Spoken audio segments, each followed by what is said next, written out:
வணக்கம். நட்புங்கிறது நம்ம வாழ்க்கையில ஒரு முக்கியமான விஷயம் இல்லையா? ஆனா எல்லா நட்பும் ஒரே மாதிரி இருக்காதுங்க. சில நட்புகள் நம்மள வானளவுக்கு உயர்த்தும். ஆனா சில நட்புகள் நம்மள ரொம்பவே காயப்படுத்தும். இன்னைக்கு இந்த சிக்கலான நட்புகள பத்தி தான் நாம ஆழமா அலச போறோம். ஒரு போலி நண்பர எப்படி அடையாளம் கண்டுபிடிக்கிறது, அந்த மாதிரியான உறவிலிருந்து நம்மள நாம எப்படி பாதுகாத்துக்கிறதுன்னு வாங்க பார்க்கலாம். சரி, முதல்ல இந்த ஒரு கேள்வியிலிருந்து ஆரம்பிக்கலாம். ஒரு நிமிஷம் யோசிச்சு பாருங்களேன். உங்க நட்பு வட்டம் உங்கள சந்தோஷமாவும் பாதுகாப்பாவும் உணர வைக்குதா, இல்ல சில உறவுகள் உங்களோட எனர்ஜிய மொத்தமா உறிஞ்சி உங்கள ரொம்ப சோர்வடைய செய்யுதா? இது ரொம்ப ரொம்ப முக்கியமான கேள்வி. ஏன்னா இது உங்க மனநலத்தோட நேரடியா சம்பந்தப்பட்டிருக்கு. இந்த முழு விஷயத்தையும் நம்ம ஒரு 5 பகுதியா பிரிச்சு பார்க்கலாம். அப்போதான் தெளிவா புரியும். முதல்ல நட்பு ஒரு ஸ்பெஷலான உறவுன்னு புரிஞ்சுக்கலாம். அப்புறம் போலி நண்பர்களோட அறிகுறிகள் என்னென்னன்னு பாப்போம். இந்த உறவுகள் நம்ம மனசை எப்படி பாதிக்குதுன்னு தெரிஞ்சுக்கிட்டு நம்மள நாம பாதுகாத்துக்க எல்லைகளை எப்படி வகுக்கிறதுன்னு கத்துக்கலாம். கடைசியா உண்மையான நட்பை தேர்ந்தெடுப்பதோட முக்கியத்துவத்தை பத்தி பேசுவோம். வாங்க முதல் பகுதிக்குள்ள போகலாம். நட்பின் மறுபக்கம். மத்த உறவுகளை விட நட்பு ஏன் இவ்ளோ வித்தியாசமானது, இவ்ளோ ஸ்பெஷல்னு நினைக்கிறீங்க? பதில் ரொம்ப சிம்பிள். அத நாம தான் தேர்ந்தெடுக்கிறோம். இந்த கருத்து உண்மையிலே ரொம்ப ஆழமானது. பாருங்க, குடும்பம் மாதிரியான உறவுகள் நமக்கு பிறப்பாலேயே அமைஞ்சிடுது. ஆனா நண்பர்களை நாம தான் கவனமா தேர்ந்தெடுக்கிறோம். நம்ம கையில இந்த சாய்ஸ் இருக்கிறது தான் நட்பை ரொம்ப அழகாகுது. ஆனா அதே சமயம் அதுல ஒரு ஆபத்தும் ஒளிஞ்சிருக்கு. நம்ம தேர்வு சரியில்லாம போனா அது நம்மள ரொம்ப ஆழமா காயப்படுத்தவும் வாய்ப்பிருக்கு. இப்போ நாம ரொம்ப ரொம்ப முக்கியமான ஒரு கட்டத்துக்கு வரோம். போலி நண்பர்களின் அறிகுறிகள். ஒரு நட்பு ஆரோக்கியமில்லாம போகும்போது சில ரெட் ஃபிளாக்ஸ், அதாவது எச்சரிக்கை அறிகுறிகள் தெரியும். அதை எப்படி கண்டுபிடிக்கிறதுன்னு இப்ப நாம பார்க்க போறோம். ஒரு நட்பு ஒன் சைடா இருக்கான்னு தெரிஞ்சுக்க இந்த அறிகுறிகள் உங்களுக்கு உதவும். நீங்க பேச ஆரம்பிச்சீங்கன்னா போதும், டாபிக் எப்படியோ சுத்தி சுத்தி அவங்கள பத்தியே வந்து நிக்கும். உங்களுக்கு ஒரு உதவி தேவைப்படும்போது அவங்க ஆளைய காணோம்.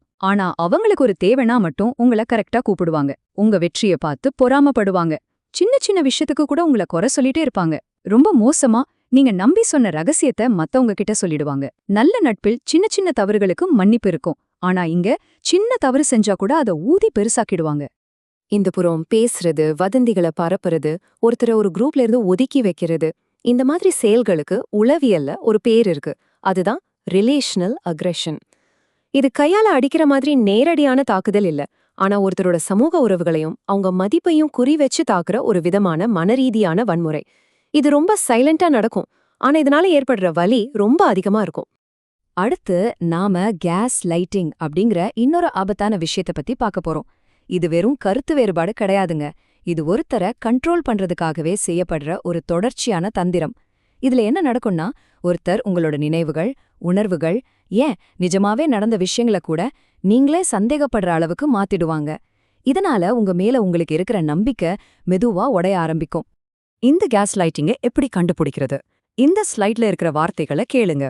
நீ ரொம்ப ஓவரா ரியாக்ட் பண்ற, அப்படியெல்லாம் ஒன்னும் நடக்கல, எல்லாமே உன் கற்பனை, நீ ரொம்ப சென்சிட்டிவ், இந்த மாதிரி வார்த்தைகளை சொல்லி உங்க உணர்வுகளே தப்புன்னு உங்களையே நம்ப வைக்க முயற்சிப்பாங்க. இந்த ஒப்பீடு விஷயத்த இன்னும் தெளிவாக்கிடும். பாருங்க, ஒரு ஆரோக்கியமான சண்டையில 2 பேரோட கருத்துக்கும் மரியாதை இருக்கும். அந்த சண்டை முடிஞ்சதும் அந்த உறவு இன்னும் பலப்படும். ஆனா கேஸ் லைட்டிங்கோட ஒரே நோக்கமே உங்க யதார்த்தத்தை கேள்விக்குள்ளாக்கி உங்க தன்னம்பிக்கைய உடைச்சு உங்கள அவங்க கண்ட்ரோல்ல வைக்கிறது மட்டும்தான். சரி, இந்த மாதிரி நச்சுத்தனமான நடத்தைகள் எல்லாம் ஏன் ஒரு பெரிய பிரச்சனை? ஏன்னா அது நம்ம மனநலத்தை நேரடியா ரொம்ப மோசமா பாதிக்குது. அடுத்ததா இந்த உறவுகளால நமக்கு என்னென்ன பாதிப்புகள் வருதுன்னு பார்க்கலாம். இந்த மேற்கோள் ரொம்ப வலிமையானது. 2005ல ஆர்ச்சர் மற்றும் கோயின் செஞ்ச ஒரு ஆய்வு சொல்லுது, நம்ம உடம்புல ஏற்படுற காயத்தை விட இந்த புறம் பேசுறது, ஒதுக்கி வைக்கிறது மாதிரியான மனரீதியான தாக்குதல்கள் தான் உளவியல் ரீதியா அதிக பாதிப்பை ஏற்படுத்துமா. ஏன்னா கண்ணுக்கு தெரியாத இந்த காயங்கள் ஆறுறதுக்கு ரொம்ப நாள் ஆகும். ஒரு நச்சு நட்புல ரொம்ப நாள் இருந்தா அதோட விளைவுகள் ரொம்பவே தீவிரமா இருக்கும். உங்க மேலேயே உங்களுக்கு சந்தேகம் வர ஆரம்பிக்கும். தொடர்ச்சியான பதட்டம், மன அழுத்தம், மனச்சோர்வு உண்டாகலாம்.